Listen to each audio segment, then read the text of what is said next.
Hello, everyone, and welcome to episode 76 of Spill the Tea. My name is Eamon Shanahan, and I'm here once again with Mr. Josh Stein. Hello, Josh.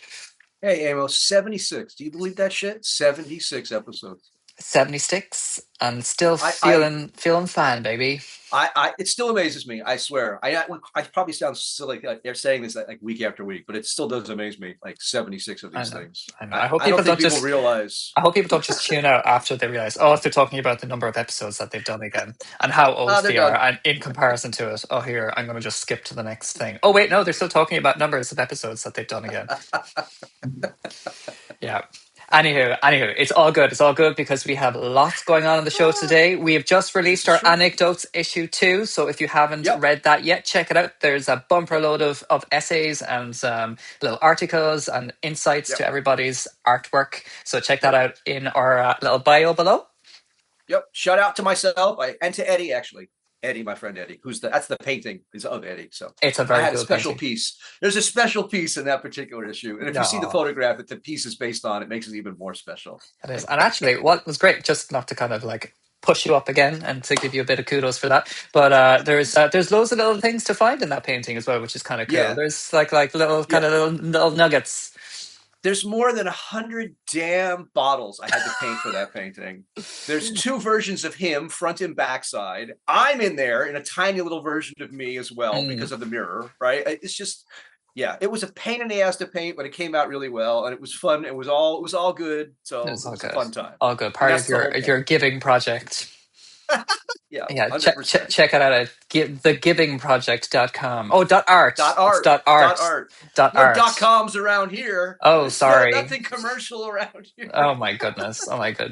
Well, we have, as I said, lots to get on with today. Lots of fabulous new guests to introduce you to, but loads of stories. So, Josh, what are we looking at today? Are we ready? You ready for this? Yes, I'm ready. This week, mushrooms from space. The Philly Art Museum returns to its old name. The $27 million Michelangelo foot. AI Orson Welles, and Britney Spears gets $200 million. All that and 2 brand new guests are up next. Welcome to episode 76. 76. Excellent. That's so much stuff to get on with. So I say, without further ado, please bring on our guests. Come on down. Here they are. Oh, but that's just the like button, but that's okay. Do that too while you're waiting. Here you are. Hi, Daragh. Hi, Sean Óg. How are you doing? All right. Where are you all coming from today? Where are you situated? Daragh. Who's there? We do alphabetical order. We'll do That's the fairest, I suppose. I'm very cautious about matching your energy, to be honest with you. You're very enthusiastic. You know, we can match that for the whole episode. You just need some tea, babe. You just need some tea. I'm in London myself. Oh, great! Very good, very good. And are you in London long? Oh, geez, yeah, fucking 11 years now. So, oh, wow. Okay, cool. Very good. What about you, Sean Óg? Where are you based at the moment? I'm in Belfast. Belfast. Oh, cool. We've great connections to Belfast, actually, haven't we? In the collective, we have Amy Devlin, who's also in the Anecdotes issue 2 episode that's out now. Drop. And Katrina Takuma actually studied in the Belfast School of Art there as well, so that was cool. The art college there too. Cool. And what brings us? We found you out through your collective. What was your collective's name again? How do you pronounce that for those who are not Irish? Dlúthpháirtíocht.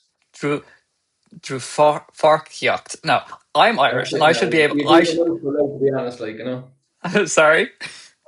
She's a bit of a mouthful, really. Like, it's a bit of a. It's Dlúthpháirtíocht. Okay. Well, I'm not going to butcher it, so I'm not going to put my foot in it because Michelangelo does that later. But for the English speakers in the audience, what does that translate to in a non-Gaelic way? So it comes from like 2 separate Irish words. I think it's like Dlú is a Pháirtíocht is a partnership, and Dlú means close together. But the basic English of it is solidarity. Cool. Gotcha. Love that. Okay, Very cool. makes sense. Very cool. Fair Excellent.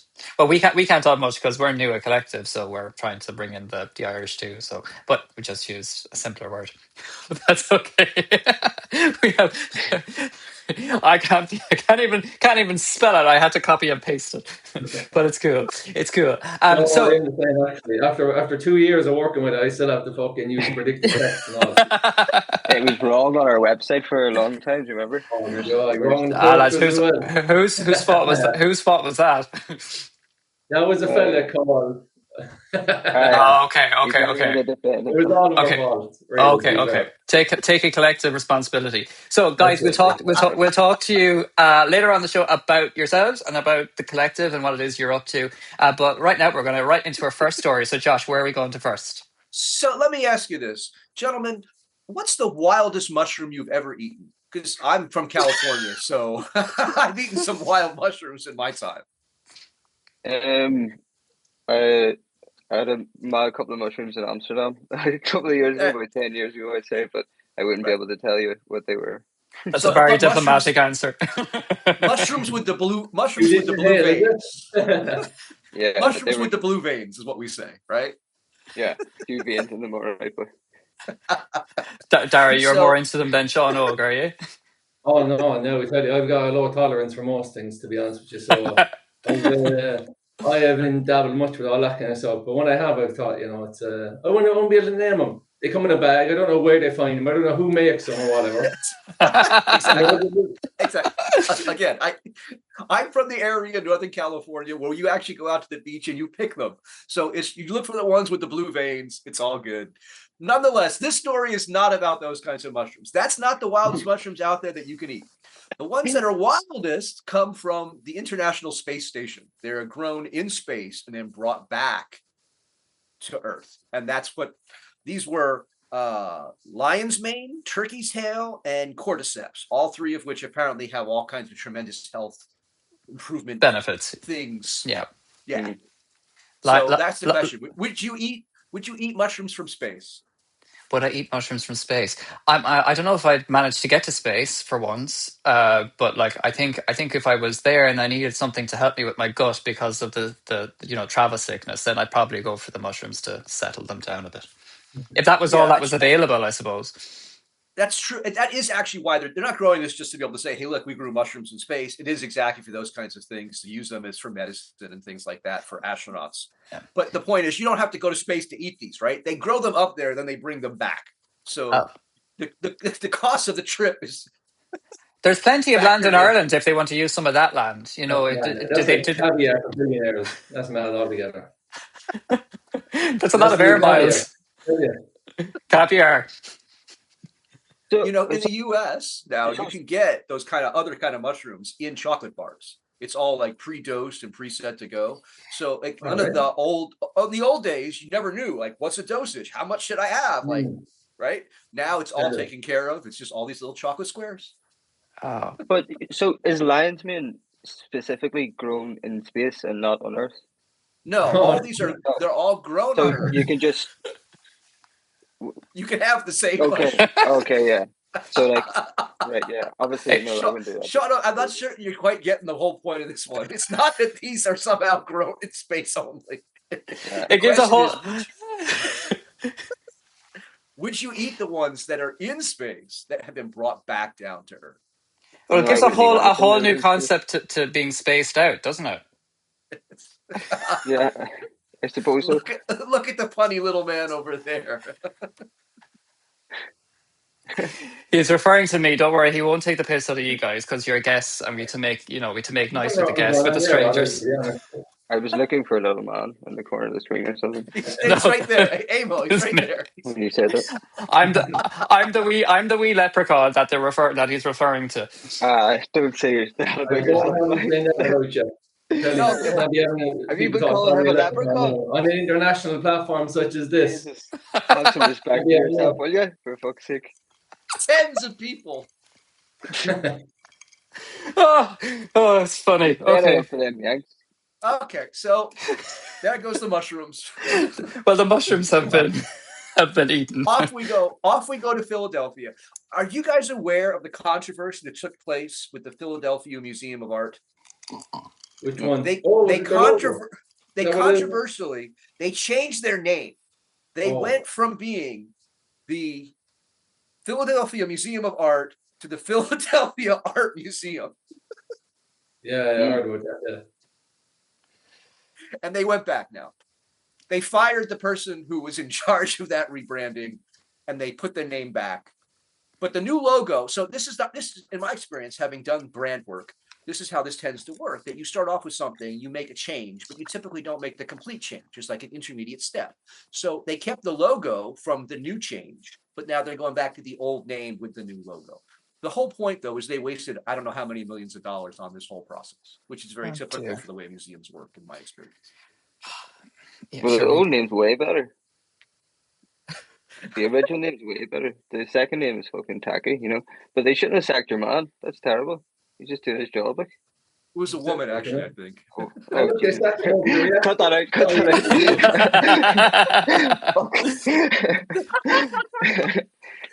The woke mob are going to be after me. Absolutely. I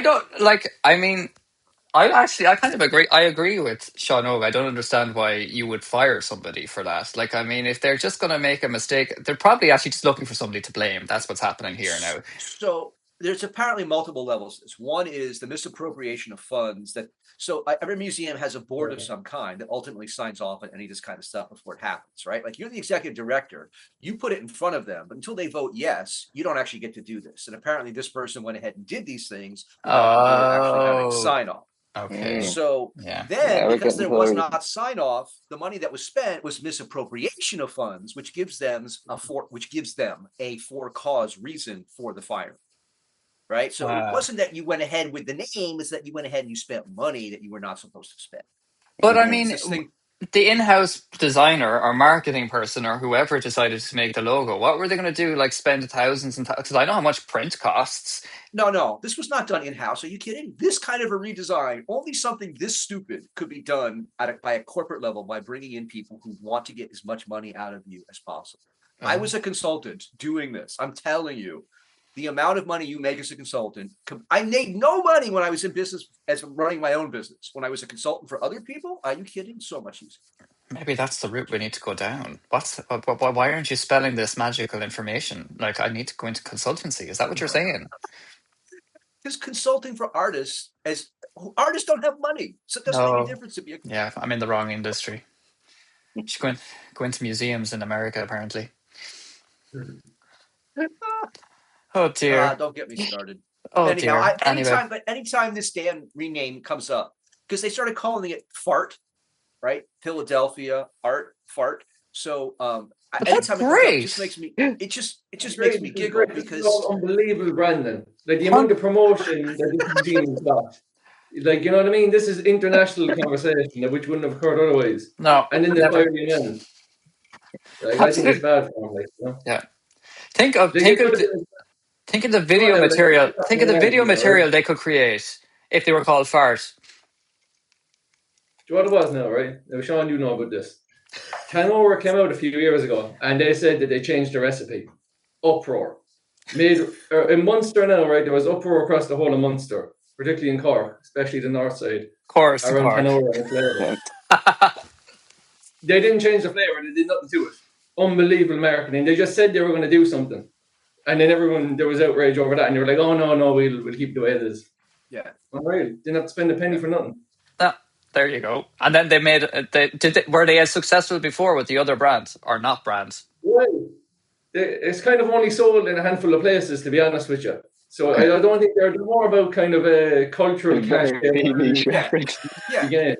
The controversy did what it was designed to do. Amongst the whole 20-odd people that care, I tell you. Makes sense. I mean, it makes sense. Daragh, you wouldn't be. You would how much they love Tanora. Yeah, they're like, I really don't want this to change. I fucking love Tanora. You know, you couldn't bring that up the north either. Like, it's only been in a few places. Daragh, you wouldn't be from the southwest, would you? No comments. Let me ask you this. Okay. Is that tea spills? That tea is spilled for sure. What would you do? Let's say you had $27 million just lying around, right? I understand I understand. All four of us here are artists. We are never going to have $27 million just laying around. But let's just say you did. I will. What would you do with that $27 million? Like if you were going to make one purchase of one thing, right? That's the rule of this game, because this story really doesn't make sense unless you frame it that way. You've got 27 million. You could buy anything. What would be the thing that you would buy? Dara, what would you buy? Do we want to know? You can't be altruistic and give the money away. You have to buy No. something. You have to be. No. This is like Brewster's Millions. You can only give away a certain percentage. The rest still has to get purchased for something. What I do? I'd buy one page out of the Book of Kells. All right, and then I'd open a kiosk outside Trinity and allow everyone to see it for free. That's what I do. All right. That's good. Fantastic. Sean What Óg. do you got? I don't know. I'd probably buy a gaff, lads. Just buy a house. Nice big house, you know. Yeah. Fucking- I've more than a house. That's a big house. That's it, I might get a nice like terrace house in Dublin for that money. So like, Just about. yeah, where the market's good. Like, You could buy a peerage with 27 million, and then the houses will just come with. You haven't been to Dublin recently. The prices in Dublin are gone right through the roof. Amo, what would you do? 27 million. What are you going to buy? I'd buy a painting of Michelangelo's foot. You see, you're informed. When you're informed, you know. Put up the graphic so we can see exactly how tiny this fucking thing is. It's pretty small, This is an authenticated foot drawn by Michelangelo. It's a sketch, 27.2 before the buyer's premium. Yeah. There's a website online called Feetish. And you go there if you want to sell pictures of your feet, you know, because there's a great market for that. So maybe like there is a huge market for this. No wonder it's 27.2 million. So I did the research for this show at my local, right? Because I want to be drinking while I'm going through all the news stories. So Eddie, my bartender, I pulled this up and I showed it to him. And he's like, "Are you out of your fucking mind? $27 million for a foot?" I'm like, "Dude, welcome to the insanity of the art world." Yeah. Eddie must be giving you free drinks. You mentioned him twice now since we started. I'll see. I wonder if I can get us a sponsor. Let's see. What were you saying, Sean Óg? it's a Michelangelo, you said? It's a Michelangelo, yeah. Michelangelo's drawing. That's a great price. What are you talking about? What do you mean, you know? Like, if I had 27 million to spare, I would definitely throw that down on that, for sure. Like. It's very cool. I think it's cool. I don't really like feet, but I like that. To me, to be clear, the pre-auction estimate was 1.5 to 2 million, right? Wow. Even that alone is crazy enough. That's right? madness. But it went, so it's just not one particular person, right? This is people who outbid in that game of hand over hand that happens at auctions. Oh, right, okay. Yeah, I would definitely get sucked into that for sure. Like, if I had that money, like, yeah, I was like, and you're like that deep in as well. Imagine backing out when you're like at like 22 million. You're going all the way. Fuck that. Like, it becomes about your manhood at that stage, not the money. You know. There were 4 or 5 people that bid this up. So we are talking about like the lives of the rich, beyond the lives of rich and famous, beyond the lives of anything that I can even begin to comprehend. Right? Like, I don't want this kind of person as a patron. I hear you, but like, when does something from Michelangelo come on the market? That's like, true. There's only so many paintings. There's only so many sculptures. The Pieta is never going to be for sale. That's true. Although there's only a handful of things you can buy from him anyway. This is true. We have a story coming up. Things like, you know. We have a story coming up next week. Just giving a little hint here about not just a Rembrandt that went up for auction, but also 33 Rembrandts that were found. So who knows what else is out there? That's going to happen, Penny and Trick. Because now there's a new market precedent for Michelangelo sketches, or maybe other Renaissance painter sketches. This means there's a whole reevaluation of the art market. Absolutely. And now this is going to be the barometer for what comes after. So if a foot's worth that, what if he does is a whole sketchbook? Yeah. You know? Well, part of what's happened in the last couple of years, for those I'm sure that are aware, there's been a collapse of the contemporary art market. What's replaced it is an appreciation of the old masters. And so anything that predates basically about 1800, the sales are going through the roof of that, while anything after that is going downhill. I wonder if it doesn't surprise if the foot went the whole way up to the knee, would it be more valuable? So you went from the knee to the foot, and then I don't know, or maybe you want just an Well, elbow. I feel like an elbow you know, might be valuable because it's very difficult to draw an elbow. That's I don't know. Personally, I'm an foreshortening. armpit guy. Oh And God. I think armpits on women are like most attractive part of the female body. So I would go for like an armpit kind of thing if we're talking about like sketching fetish things. But someone's got to love like that part of the upper leg or like the lower thigh or the right. Like somebody has to love it and willing to pay for it. I'm not paying $27 million for it, however. I'm renaming this segment. It's now called. I need to actually rename it. I'm doing this live, guys. I'm renaming it to fetishes. If you can you spell fetishes? Is there any yes? Excuse me. I can, but I bet you can't. Anywho, FETISHDS. That is here, did it. Anyway, moving swiftly along to our next story. Off we go to, I guess, the world of Hollywood. Hollywood. Off to Mr. Welles. So, yeah, obviously Orson Welles has been dead for a long time. Most of us, even people my age, only remember him for You Shall Make No Wine Before It's Time, like selling. He was basically just like a salesman near the end of his life because no one would let him direct anymore. The reason no one would let him direct anymore was this film called The Magnificent Ambersons, which he made after. So he made Citizen Kane, right? Citizen Kane was apparently critically loved, even though it didn't do so well at the box office. But Orson Welles is fantastic, just wonderkin, whatever. So they gave him carte blanche. And of course, as happens, then it didn't go so well. The film was cut. They took off like a third of the film. They took away the print from him, completely changed the film, released it, and it just like crashed and burned. So here we are now, many, many years later. There's all these Welles people who want to recreate the lost film because the studio apparently like burned the film that they cut. Like you can't even recreate it because it doesn't exist anymore. So instead, what they're doing is this company, and kind of with the blessing of the Welles family, kind of on the sly here, like they're getting people today who are alive, and they're then shooting them, and then they're using AI to map onto those people and recreate from the shooting script like 45 missing minutes of the film. Yeah, it's a bit mad, isn't it? The whole thing to me is just crazy.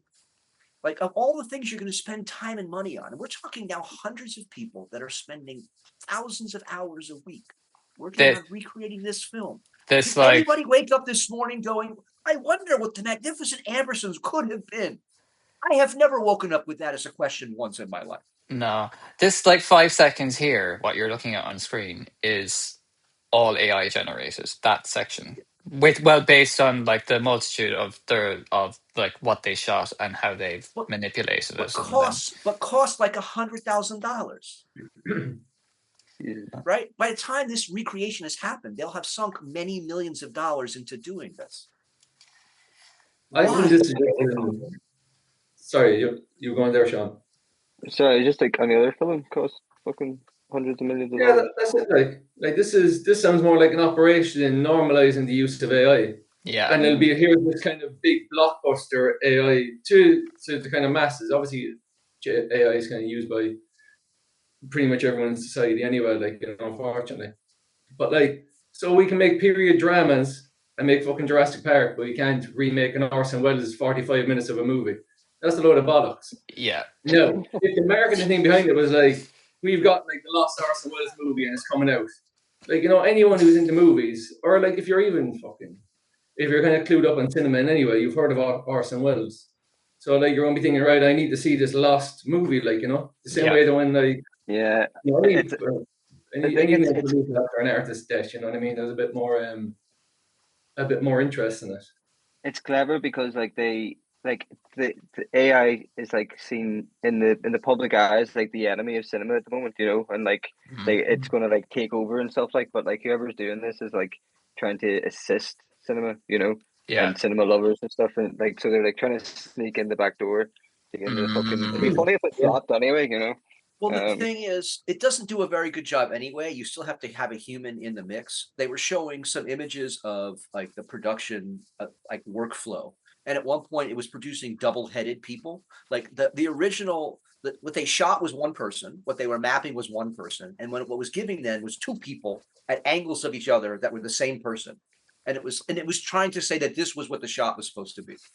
And Right. like that's like the thing to me about the AI is like the certainty, the sense of certainty it always has, which doesn't actually have any basis in reality. And that I don't want, let alone trusting it to like bombs and missiles. I don't want to trust it to a creative process. Like you can't be relied on to give me the same thing twice in a row, buddy. Yeah.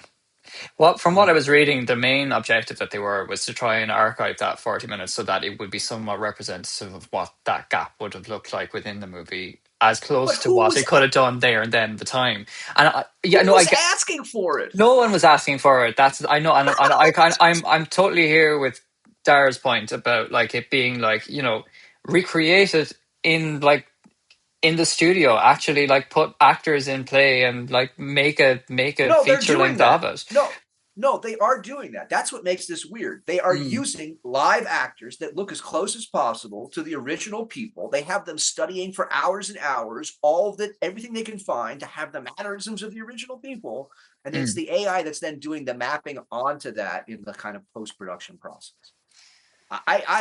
Why not just remake the whole film? And just do a shot for shot like they did a couple of years ago with Psycho. Soderbergh did it. Other directors have done it, where you try to recreate the whole film again, just using modern actors, right? Like there's a certain kind of, like when you're in painting training classes, the whole goal is to like reproduce the original. So let's see how close you can get. You want to do that? Cool. I don't have an issue with that. But the whole thing to me is just like, why are we wasting our time with this? It's like, well, AI is there, so I guess we should use it. Well, no, we don't have to. Oh dear. Anywho, there's more of all of that to come. We're being saturated by AI stories as always, with just here's my next question. Here's my next question for all of you. How much would you pay for Britney Spears' back catalog? Let's say you had an infinite amount of money, not just say 27 million, but an infinite amount of money. How much would you spend to buy her entire back catalog?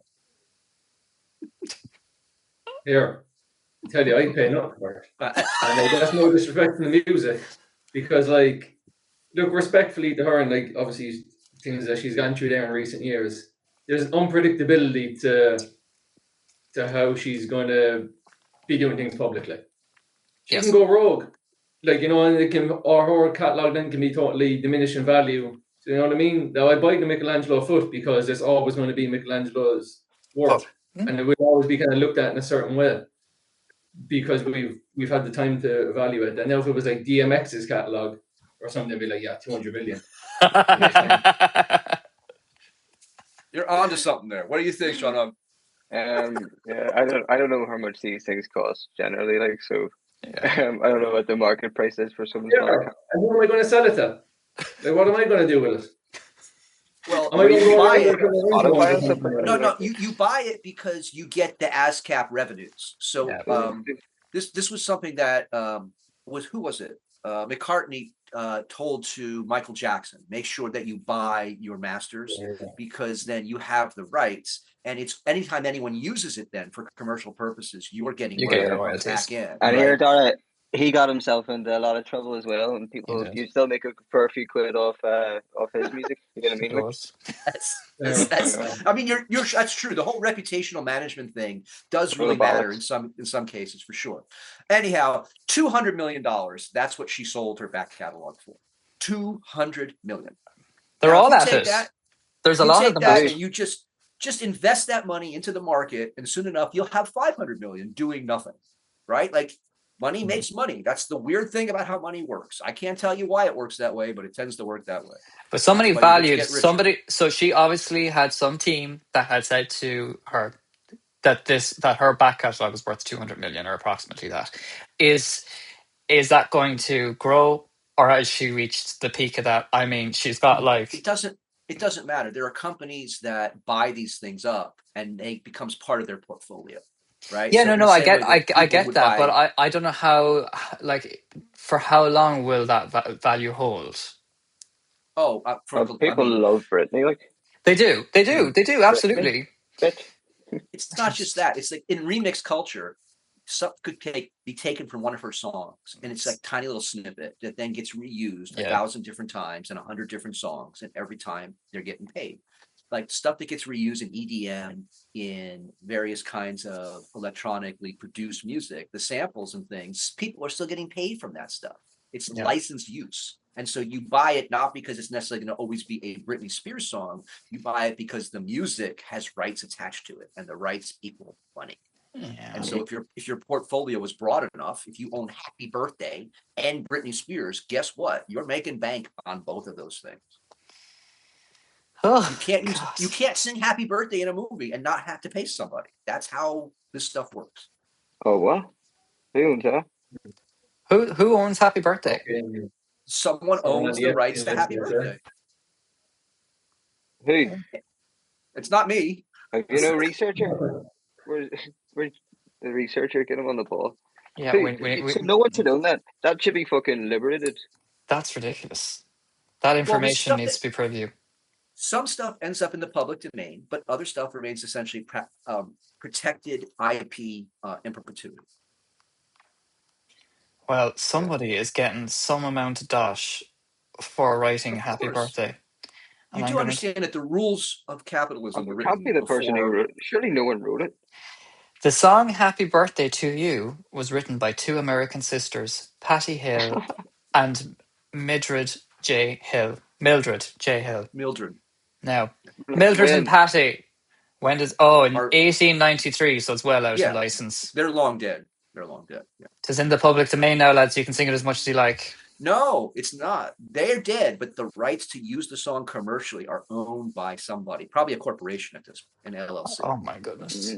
Oh my goodness. It's not anyway, an individual did not spend $200 million on Britney Spears' back catalog. An LLC, a corporation of some kind, obviously it has people who own it, made that purchase. Fair play to them. And I think it's a roaring success for them, and I hope that they get all they need from it. Fair play to them. You know, they're a credit to their families. Anywho, have you not seen like the explosion of Keith Haring stuff in the last few years? Yeah, well, everything makes a comeback because then becomes it's hipster. That's not when it happens on a commercial side. That's not a comeback. That's because there's a foundation, and the foundation was running out of money, and to keep themselves going and keep the heirs of his family paid, they had to make sure that commercially there was money coming in, and so you license that stuff in different ways, and suddenly now you can get Keith Haring whatever you want in ways that even a few years ago was not available. We're in the process of doing the same thing with Basquiat. It's for the same reason. It's tremendously popular. It's tremendously popular, and people will buy it on tea cozies and plates and mugs, and you can make a shit ton of money. Was it the Cranberry song that was on in Saltburn? That, do you remember when what's his name, Barry Keoghan went on? Did you see Saltburn? And he had his little dance in the nip through the bathroom. What was that song from Cranberries? Anyway, he did something in that, and sure, then that song went like mad crazy.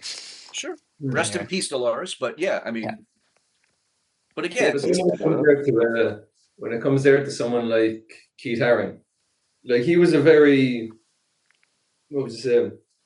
he was making commercial products during his own lifetime. He was making key rings, he was doing skateboard decks, he was doing t-shirts. Yeah, he had his own store. It's like an Andy Warhol. It's like, you know, I wouldn't have, like, you can't walk into, I don't know if you have Uniqlo over in the States, like a Japanese kind of semi-fast fashion high street kind of shop where you wouldn't get kind of decent quality kind of stuff at a reasonable price.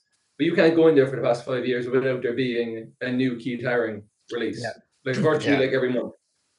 But I obviously don't know Keith Haring, but I wouldn't be surprised because of his output during his lifetime that he wouldn't be necessarily opposed to a collaboration like that. Now with a Basquiat, because the nature of the work that's being printed on those t-shirts, you know what I mean?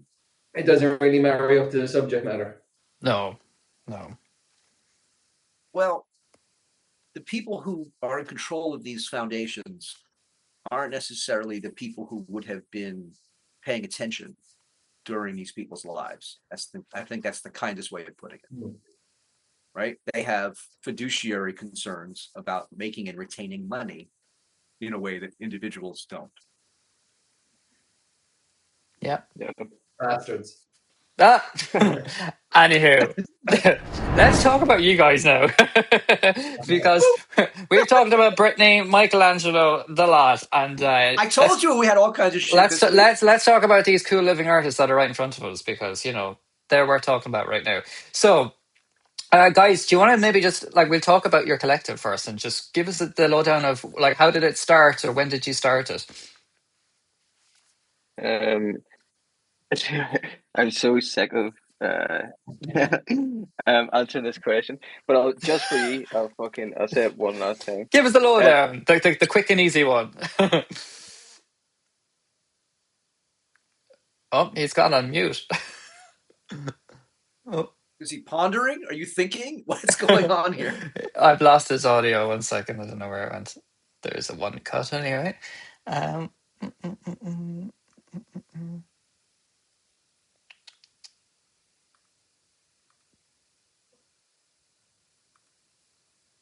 Can you hear us? Yeah, I can hear you. Yeah, you're back. You're back. Now we can hear Cool, you. cool, cool. Okay. 1 sec. Just give me 2 seconds. That's Cool, good. cool. It's an easy edit, Mark. Yeah, perfect. So, Sean, you're going to tell us just a little bit of an introduction to it. You don't have to go down to the finer details. I'm only joking. I'm only messing. So after October 7th, with the military incursion in Israel, obviously, I think even then, right after that, I think you sort of realized that shit was going to get really bad for the people in Palestine. And then as it got worse, I wanted to contribute some way into the aid or relief. And I was going to write. I was trying to write a poem, and I was going to put it behind a paywall. And then just charge people to view it or whatever, and send the money to the Red Crescent. And then it just turned into a collection of several poems and several pieces of photography and art and stuff. And then we just made an online publication and sold it for £2 or whatever. And then I met Daragh in Cork, and he said to me about throwing an exhibition on with the art that was used in London in 2022, is it? Or 23? Or 2024? Yeah. Sorry, 2024. And then we put on the world's largest international exhibition of Irish artists, contemporary Irish artists. And then we toured it the following year. So it had this sort of snowball effect where it kept sort of growing and expanding. Amazing. Cool. That sounds really cool. So obviously you were kind of making then. Is it continuing? Are you still making? Is there still stuff happening with the collective? Go ahead, sorry. Daragh? Well, it's kind of slowed down at the moment, partially because of it took basically the entire year of 2025 to do this tour that we did. So the first exhibition happens in 2024, the summer of 2024. And then it's not until about January 2025 where me and Sean are then right, what are we doing next with this? How are we able to raise funds? And we've got this artwork. We can try to do this again. But there's, of course, am I after freezing there? No, you're still with us. Oh, you're all just riveted. That's what was going on. we're just intrigued. So yeah, we had all this artwork, and I was like, how can we continue to help people who are going through an unbelievable amount of suffering? And look, the reality of it is, when you're doing these charitable endeavors, you're telling a story to people, and you're saying, hey, this is how we work things out. This is what we believe is going on. And here's how there's a crossover with the Irish experience, and the Irish experience historically, but also in a contemporary sense, particularly because there's still 6 counties of Ireland under British occupation. So we try to present this comparison, not in a kind of not in a way that says, the people in Ireland are going through the same thing as the people in Gaza. That never came across to anything that we were doing, but it was from an educational standpoint is what we were trying to position it as. So that was the story we were able to sell. I mean sell in terms, get out to people and then make donations. And then there's a limit to how much you can keep, flogging the same story, essentially, unfortunately, because you've got the same audience. If you're going to the same media outlets and you're going to the same fund, the same solidarity groups, and they're sharing on their networks, there's a limit to where it can go. Yeah. And particularly with something, say, that's like with Dlúthpháirtíocht, it relies on visual art. In most of its iterations is how it's kind of raised money. That relies on having galleries give us the space for free, which is, very difficult, but we were able to do it for the whole tour of 2025, or 4 galleries who were unbelievable. Said, look, we'll waive all our fees. We don't want anything. We're taking 0 commission. But that's a very big ask of any institution of any size, any kind of any gaff, So there's limitations in that respect to what we can do with it. But moving forward, look, we'll see. It's one of those where it's something that will come out of it, but what it is now is hard to tell. It's also kind of cool. Oh, sorry, Sean. We're having a break. It's sabbatical. It's also mentally and physically quite demanding as well. And we obviously no one who participated in Dlúthpháirtíocht made any sort of profit from it. So you're also spending a lot of the time working for and not making any money back, so you're sort of working double time and it's a lot, so I think even when we did the first exhibition, it was a year before we did the next exhibition. We were exhausted even doing that, so we take some time off and then we see how we get on. And then, so what about your individual practices? I think we have some images. These are actually from people in the collective. Yeah, that's it. Yeah. Okay. Oh, excellent. Very cool. I can speak about that photograph, for example. That was taken by an Irish photographer called Seamus Murphy. He's someone who's worked in the Middle East in general for over 20 years or so, but specifically in Gaza and the West Bank since, I believe, 2003, 2004 time. And he was there during the second Intifada, and he was also an on-set photographer for, I forgot the name of the movie, but it was the first Palestinian movie that was nominated for an Oscar, and he was doing the stills photography for it, while at the same time the second Intifada is going on. So he's got a fair bit of skin in the game when it comes to Irish artist solidarity with Palestine. This is another artist part of the collective. Who is this piece by? Yeah, so this is by a fellow called Nabil. So he's born and raised in Gaza. He himself, his wife, and I'm not sure if he has 1 or 2 kids, but certainly a child, they were able to get a visa and leave and because he got a job at a university in Paris about, when was it? Once of a year ago now, I believe. But he had an animation studio in Gaza. He had employees. He was, a working artist who was, doing all right in that circumstance, up until October 7th. Then, everything kicks off then. Okay. And when it does, his studio gets destroyed. He doesn't have a means to work anymore. He starts working, from my understanding, this is when he starts working on Procreate and using his iPad. He's done all these unbelievable charcoal-like sketches, these digital artworks, these illustrations through an iPad, just documenting what he was seeing around him. So this artwork is titled Amongst the Rubble. And if you can see the image, is kind of evocative of unfortunately what would be an everyday scene for people within Palestine. Looking through rubble, looking for loved ones, looking for any bit of life at all you can see. So the catastrophes that occurred in Palestine post October 7, he documented them through illustration. Thankfully for him and his family, he's able to be in Paris now, and he's a phenomenal artist. He's really good. So Daragh, do you want to talk about this image here yourself? So this is by yourself. Yeah, so it was someone photographer, and when all these marches for Palestine were occurring post October 7th, I just started going to them to document. It's kind of as an artist in general, there's an impetus to respond to international crises of any form. And photography is maybe the most immediate one, outside of potentially writing as well. You can go to protests, or if you're in the vicinity of where these crises are occurring, you can go and document them, and these images can be shared around the world and spread awareness. So I started going to protests, documented them, and I did it for once a year and a half or a bit longer, I think, as well. And it was through these images then is how me and Sean initially came in contact, because we had a mutual friend knew each other through social media, called Brian Lincoln, who's a photographer as well, based up in Belfast. And I saw that he was part of this Dlúthpháirtíocht online publication, which was the initial kind of release for Dlúthpháirtíocht. And it was about just Irish artists responding to everything that's going on. So I got in contact with Sean and was like, right, I'm photographing the protests over in London. Like, it's not in Ireland, but I'm an Irish artist working over here. Does this fit the criteria? And Sean was like, boom, it's all grand. And that's the crack with that photo, essentially.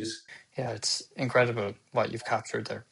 So, nice one. Sean Óg, I mean, we mentioned earlier that you were a poet. And is that your kind of primary practice, your primary medium? No, I'm not a poet. No. I'm a proper writer. A writer. Sorry, apologies. No, I write poems sometimes, but it wouldn't be my. I'm actually trying to get away from it, to be honest. Okay. But I read a couple of articles and stuff. I'm finishing off a book at the moment. I think